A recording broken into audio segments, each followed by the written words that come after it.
छोटे बच्चे का पहला रोजा रमजान की ठंडी सुबह थी। सूरज की पहली किरणों ने आसमान को सुनहरी रंगत दी थी।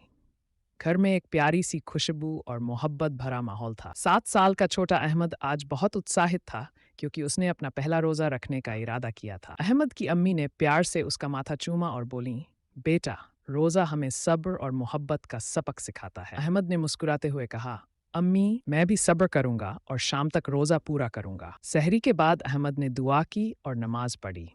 दोपहर होते होते सूरज की तपिश बढ़ गई और प्यास सताने लगी, लेकिन अहमद ने सब्र किया।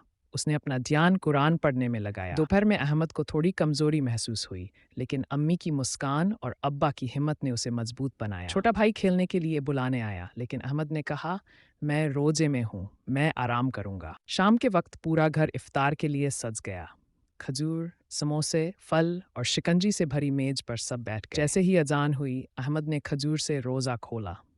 उसकी आंखों में खुशी के आंसू थे। अब्बा ने प्यार से कहा, बेटा, तुमने सब्र और हिम्मत की परीक्षा पास कर ली। ये दिन अहमद की जिंदगी का एक यादगार लम्हा बन गया। सब्र, मोहब्बत और अल्लाह की रहमत से भरा हुआ।